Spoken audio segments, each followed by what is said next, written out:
Okay, so imagine this. You're getting ready to move into your new home, Yeah. picking out paint colors, excited, all that, and then bam, a Oh, zoning issue pops up, right. throws everything into chaos. Yeah, zoning, it's all about like keeping neighborhoods functional and safe, right? We're Yeah. talking property lines, building Yeah. codes, that kind of thing. Yeah. It's all got to work together. Exactly. And we expect these systems to work to protect us, right? Right. So what happens when they don't?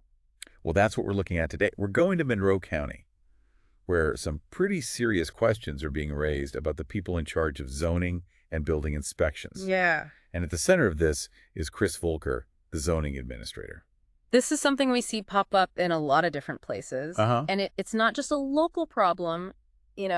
Unqualified officials in these positions can have some really big consequences. Yeah, you might be thinking, well, I don't live in Monroe County, so why should I care? Yeah. But stick with us, because this gets really interesting, and like you said, it could be happening anywhere. Absolutely. Let's start with a family, the Hammerhausens. Mm-hmm. They built their dream home.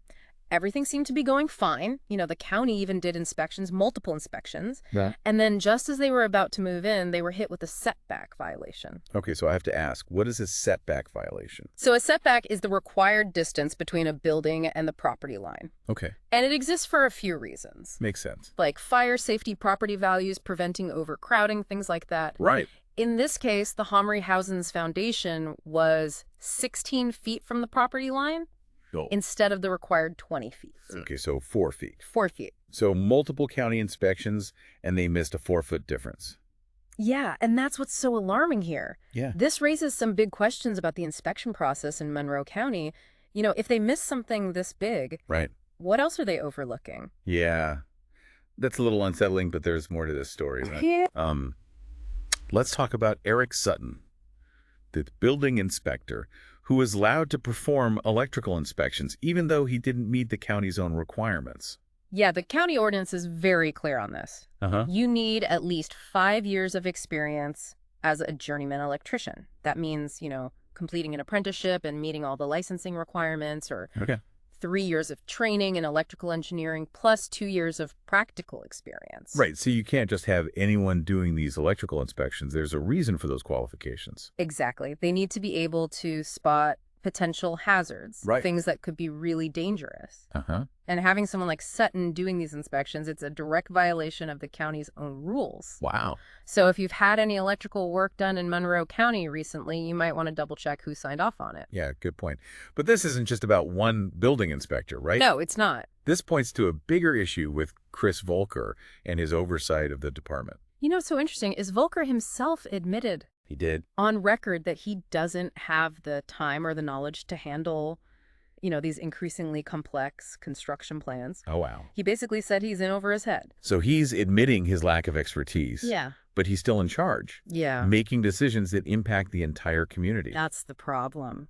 And this raises some serious questions about, hiring practices in Monroe County.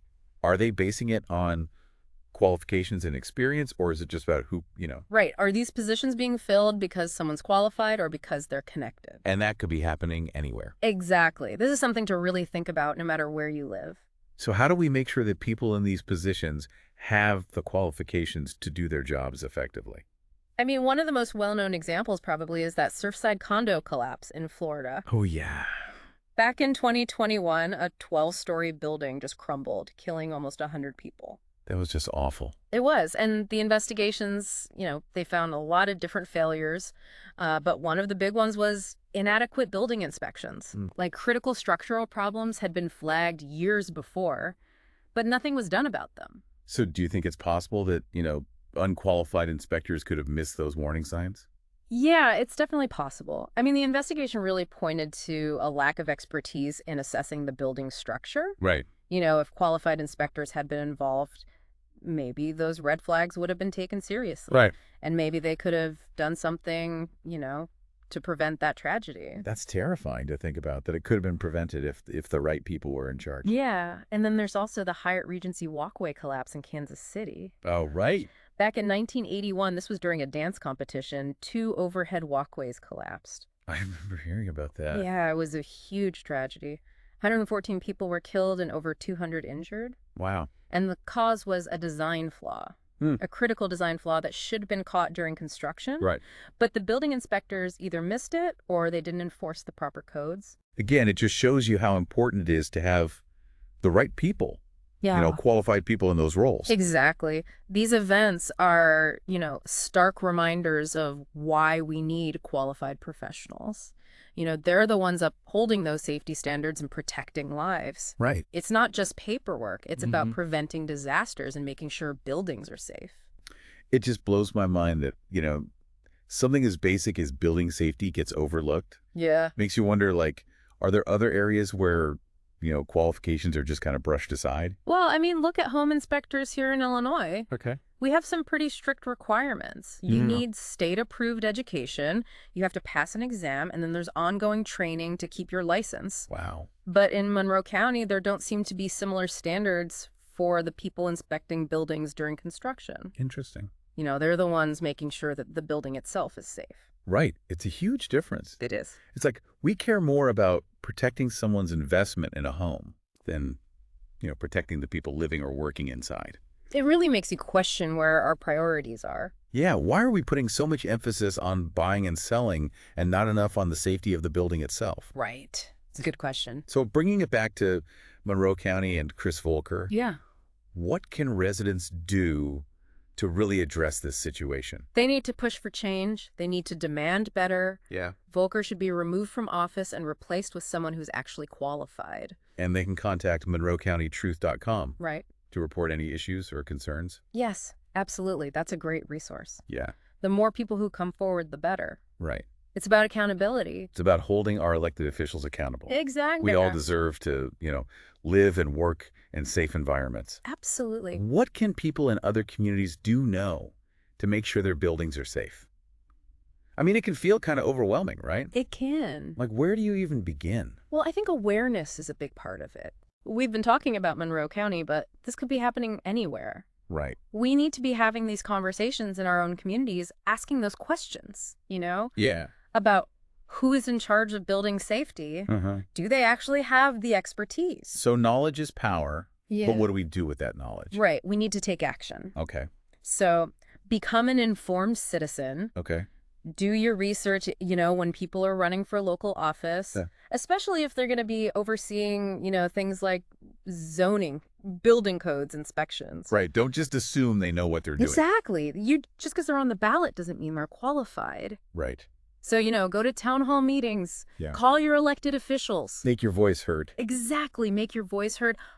Hold those leaders accountable Right. for the safety of your community. It's about demanding better, It is. higher standards, a system that, puts safety first. Absolutely. And in Monroe County, that means, getting Chris Volker out of there. Yes. And making sure he's replaced with someone who's qualified. Absolutely. And residents can share their experiences and concerns by emailing contact@monroecountytruth.com.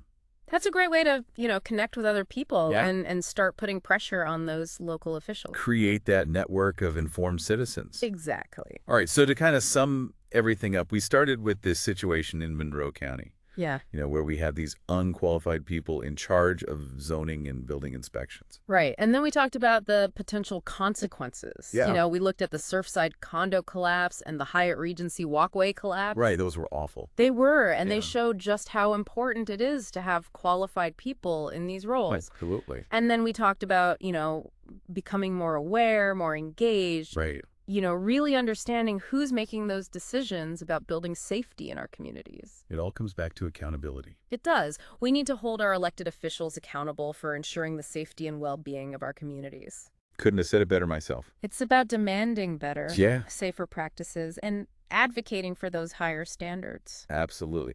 Well, thank you so much for joining us on this deep dive. It's been a pleasure. Remember, you can make a difference. Stay informed, stay engaged, and keep those tough questions coming. Yes, don't be afraid to speak up. And if you have any information or concerns about Monroe County, please email contact@monroecountytruth.com. That's right. All right, that's it for us. Thanks for listening.